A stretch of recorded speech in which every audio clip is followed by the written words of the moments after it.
सटतिला एकादशी व्रत की कथा, पूजा विधि और महत्व। राधे राधे दोस्तों। सटतिला एकादशी का व्रत माघ मास के कृष्ण पक्ष की एकादशी तिथि के दिन रखा जाता है। इस बार यह व्रत 6 फरवरी को रखा जाएगा। सटतिला एकादशी का विशेष महत्व है। इस दिन पूरे विधि विधान से भगवान विष्णु की पूजा अर्चना करनी चाहिए। साथ ही व्रत कथा भी पढ़ना बेहद जरूरी है।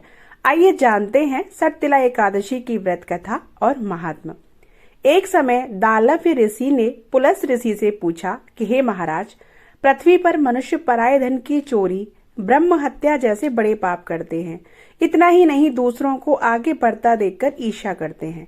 इसके बाद भी उन्हें नरक प्राप्त नहीं होता। आखिर इसका कारण क्या है?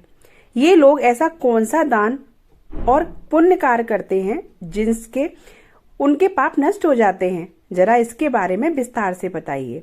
पुलस्त्य मुनि ने कहने लगे, हे महाभाग, आपने मुझे बहुत गंभीर और महत्वपूर्ण प्रश्न पूछा है। इस प्रश्न से संसार के जीवों का भला होगा। इस राज को तो ब्रह्म, विष्णु, महेश और इंद्र आदि भी नहीं जानते हैं, लेकिन मैं आपको यह गुप्त भेद जरूर बताऊंगा।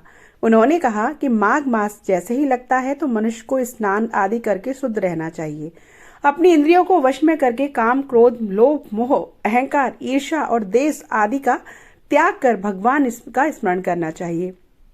पुष्य नक्षत्र में गोबर, कपास, तिल मिलाकर उनके कंडे बनाने चाहिए। इसके बाद उन कुंडों से 108 बार हवन करना चाहिए। इस दिन अच्छे पुण्य देने वाले नियमों का पालन करना चाहिए। एकादशी के अगले दिन भगवान को पूजा आदि करने के बाद खिचड़ी का भोग लगाएं। सटतिला एकादशी की व्रत कथा इस उल्लेख भी भविष्योत्तर पुराण में इस प्रकार उल्लेखित किया गया है। पुराने समय में मृत्यु लोक में एक ब्राह्मण रहती थी। वह हमेशा व्रत और पूजा पाठ में लगी रहती थी। बहुत ज्यादा उपवास भी आदि करने से वह शारीरिक रूप से कमजोर हो गई थी, लेकिन उसने ब्राह्मणों को अनुदान करके काफी प्रसन्न रखा, लेकिन वह देवताओं को प्रसन्न नहीं कर पाई। एक दिन श्री हरि स्वयं एक कृपाली का रूप धारण कर उस ब्राह्मणी के घर भिक्षा मांगने पहुंचे। ब्राह्मणी ने आक्रोश में आकर भिक्षा के बर्तन में एक मिट्टी का डला फेंक दिया। इस व्रत के प्रभाव से वह जब मृत्यु के बाद वह ब्राह्मणी रहने के लिए स्वर्ग पहुंची तो उसे रहने के लिए मिट्टी से बना एक सुंदर घर मिला, लेकिन उसमें खाने की कोई व्यवस्था नहीं थी। उसने दुखी मन से भगवान से प्रार्थना की कि मैं जीवन भर इतने व्रत आदि कठोर तप किए हैं, फिर यहाँ मेरे लिए खाने पीने की कोई व्यवस्था क्यों नहीं है? इस पर भगवान प्रकट हुए और उन्होंने कहा, इसका कारण देवांगनाएं बताएंगी, उनसे पूछो। जब ब्राह्मणी ने देवांगनाओं से जानना चाहा तो उन्होंने कहा कि तुमने सटतिला एकादशी का व्रत नहीं किया। पहले सटतिला एकादशी व्रत का महात्म्य सुन लो। ब्राह्मणी ने उनके कहे अनुसार सटतिला एकादशी का व्रत किया। इसके प्रभाव से उसके घर पर अन्नादि समस्त सामग्रियों से युक्त हो गया।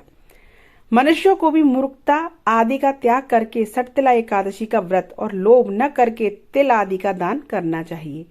इस व्रत के प्रभाव से आपका कष्ट दूर होकर मोक्ष की प्राप्ति होती है। सटतिला एकादशी का व्रत, यह व्रत माघ मास के कृष्ण पक्ष की एकादशी तिथि को रखा जाता है। दरअसल इस एकादशी पर 6 प्रकार से तिलों का प्रयोग किया जाता है, जिसके कारण इसका नामकरण सटतिला एकादशी व्रत पड़ा।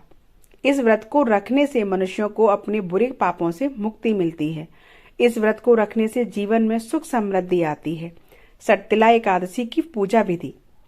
सटतिला एकादशी के दिन शरीर पर तिल के तेल से मालिश करना, तिल के जल में पान एवं तिल के पकवानों का सेवन करने का विधान है। सफेद तिल से बनी चीजें खाने का महत्व अधिक बताया गया है। इस दिन विशेष रूप से हरि विष्णु की पूजा अर्चना की जानी चाहिए। जो लोग व्रत रख रहे हैं वह भगवान विष्णु की पूजा तिल से करें। तिल के बने लड्डू का भोग लगाएं। तिलों से निर्मित प्रसाद ही भक्तों में बांटें। व्रत के दौरान क्रोध, ईर्ष्या आदि जैसे विकारों का त्याग करके फलाहार का सेवन करना चाहिए।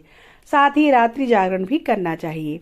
इस दिन ब्राह्मण को एक भरा हुआ घड़ा, छतरी, जूतों का जोड़ा, काले तिल और उससे बने व्यंजन वस्त्र आदि का दान अवश्य करना चाहिए। हरे कृष्णा, राधे राधे। बोले भगवान विष्णु की जय।